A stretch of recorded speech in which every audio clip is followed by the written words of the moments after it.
It's day 129 of the project, and today's scent of the day is another one from the house of Montale. And this one goes by the name of Sensual Instinct. I only received this one a couple of days ago, and it was a blind buy due to getting a really good deal on it. But after giving it a couple of wearings, I have realised that this has a fairly strong resemblance to a much more expensive and niche fragrance. So to find out which one I'm referring to, stay tuned to this episode of Mags Frags.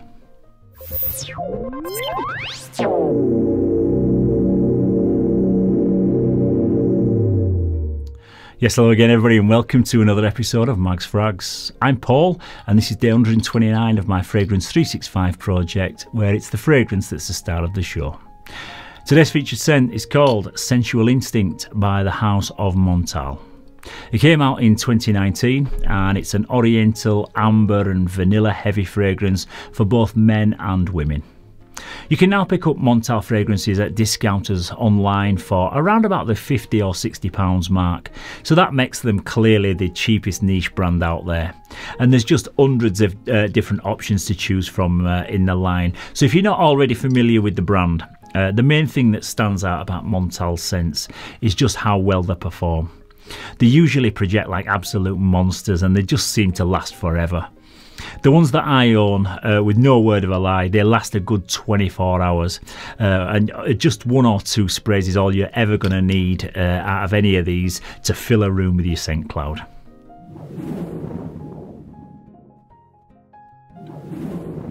Yes, so into the presentation, and I can't review any Montale fragrances without mentioning the infamous clickety-click pin that you get around the top of the atomizer.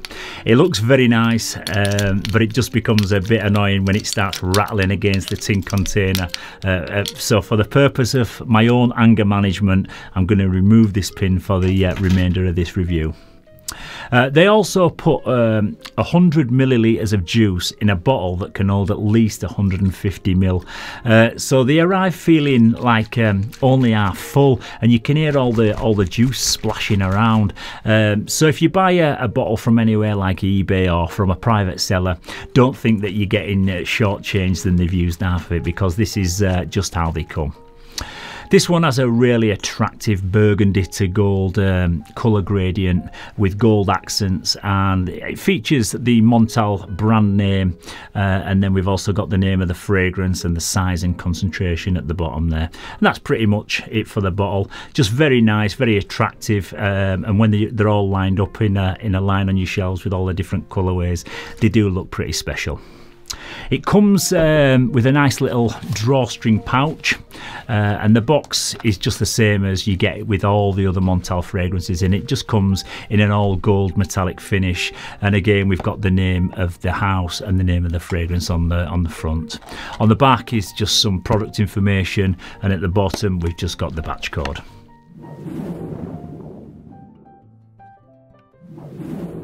The top notes in this one are bergamot, mandarin orange, cardamom, saffron and whiskey.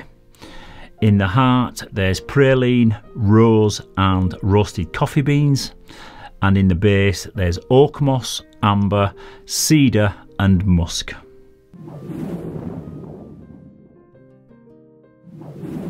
So this one opens up nice and bright with a mixture of zesty citruses. We've got the bergamot and the mandarin orange up top, but this is very fleeting, and then you get more of a strong boozy accord from the whiskey note. But it's the saffron in the opening that I can personally pick out the most, and this is what reminds me of a very well-known niche fragrance, and that one is Baccarat Rouge 540. However, this is not trying to be a clone of that fragrance, and there's plenty of other stuff going on in here, which, dare I say it, makes it more of an interesting and likeable scent than the Baccarat Rouge 540 in my opinion. This one takes you on a journey, and it transforms into more of a gourmand fragrance when it dries down, with the creamy vanilla blending with the praline and the roasted coffee beans, which produces like a sweet dessert aroma. You get hints of the rose in the heart of the fragrance, which is a little bit like what you get in Montale's Intense Cafe.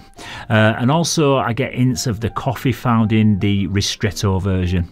It's kind of a hybrid between the two fragrances, with a sprinkling of saffron and the whole thing soaked in whiskey.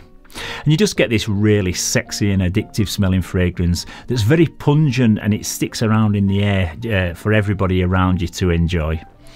This one is not a linear fragrance like the Baccarat Rouge 540, and it does take you through a bit of a journey, and you'll smell the different elements coming through at different stages during the life of the scent.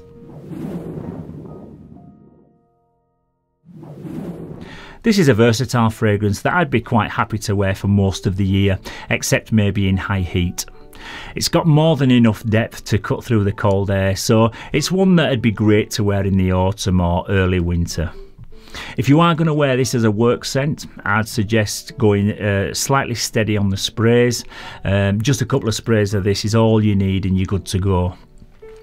I think it would work well either dressed up or as a casual fragrance, but I'd say it's got more of a powerful character.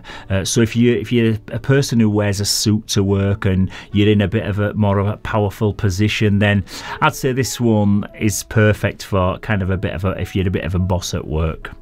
It is a little bit on the louder side, and it does command a lot of attention and respect, so it's probably best suited to someone with the confidence to really stand out and get noticed.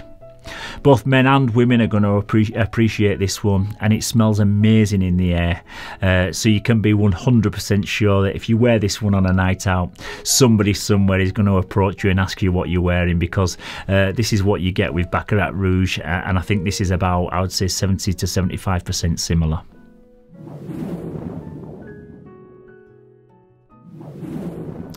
It's an eau de parfum concentration, and although I'd say it's not actually as beast mode as some of the other Montales that I own, it still lasts a good 10 to 12 hours easily on skin, and it does fill a room with its projection.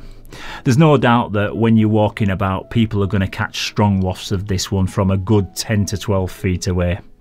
It has a very, very loud projection, so as I mentioned earlier, go easy on the trigger on this one, because you could easily turn a beautifully stunning scent into quite a nasty and sickly scent that chokes people out if you spray too much of it.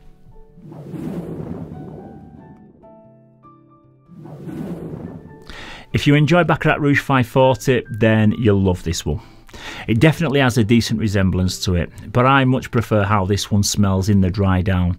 And I kind of sometimes find Baccarat Rouge to be a little bit relentless when, like, the saffron starts to get a bit annoying after a few hours. But with this one, it's much softer and just easier to live with. And as the hours pass, it seems to just get better and better the further you go into the dry down. It's absolutely lovely when the vanilla and the coffee comes through and it all just sweetens up.